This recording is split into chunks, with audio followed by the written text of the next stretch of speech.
Hello! Donc dans cette recette de smoothie, nous allons réaliser donc un smoothie aux fruits exotiques.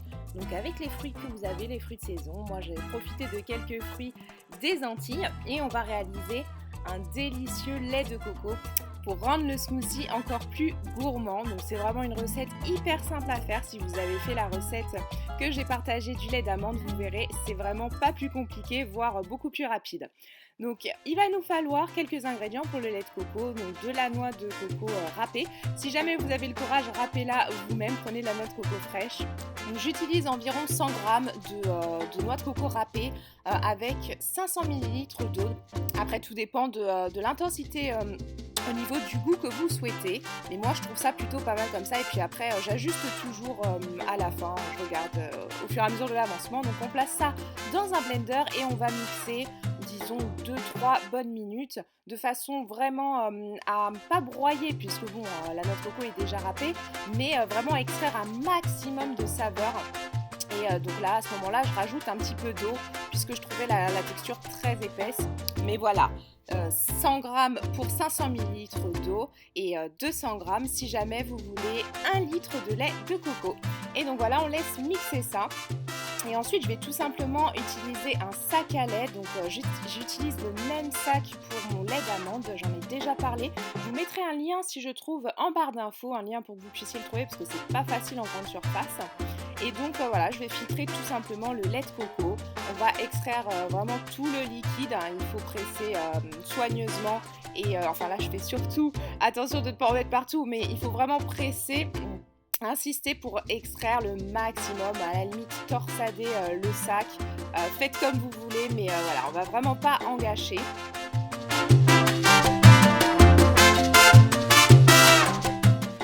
Et ensuite, on va récupérer l'okara, donc le résidu de coco que vous avez, et ça vous pouvez le réutiliser dans des recettes, des pâtisseries, mettre dans des smoothies pour faire des décorations, ce que vous voulez. C'est très pratique, donc ne le jetez pas. Donc là, je vais tout simplement placer le lait. Donc le verser dans une petite bouteille, c'est une petite bouteille comme ça que j'ai trouvée puisque comme j'ai pas fait beaucoup de lait, ça convient très bien et je le conserve pas plus de 3-4 jours au réfrigérateur. Voilà, s'il tient jusque là.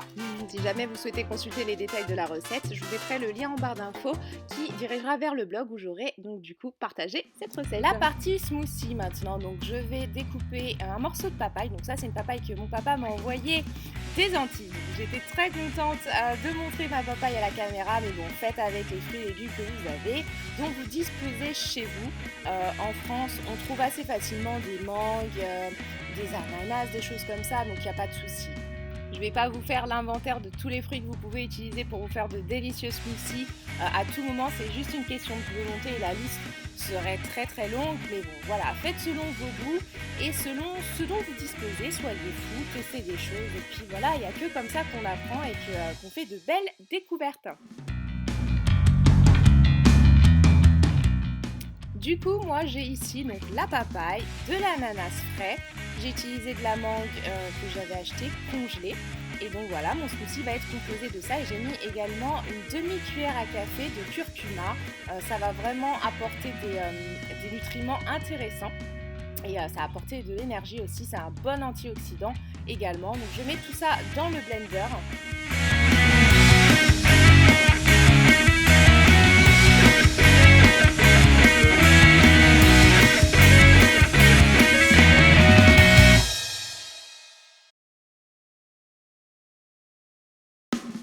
Et là, je rajoute le lait de coco qu'on vient de faire. Donc, vous connaissez déjà comment je fonctionne.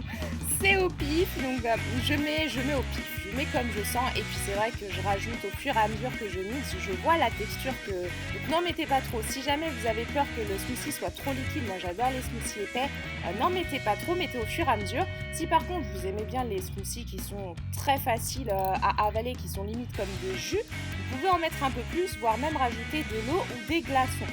Mais voilà, moi j'aime les smoothies très épais, donc la manière dont je fais là, ça va donner un smoothie super onctueux, super crémeux. C'est comme ça que je vais faire.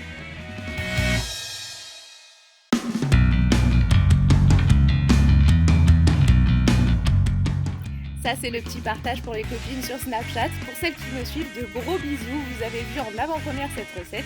Et voilà, petite dédicace.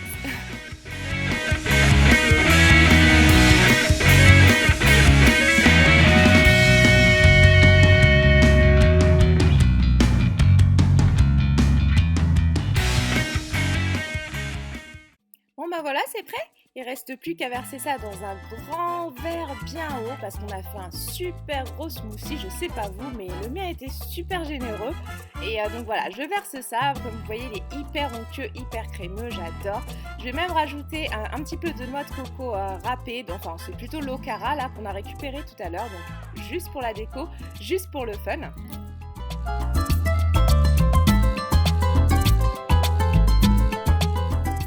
Que la vidéo vous aura plu. Si vous la réalisez, n'hésitez pas à taguer avec le hashtag SideDishous sur Instagram. Je vous fais de gros bisous et je vous dis à bientôt pour une prochaine recette gourmande. Bisous!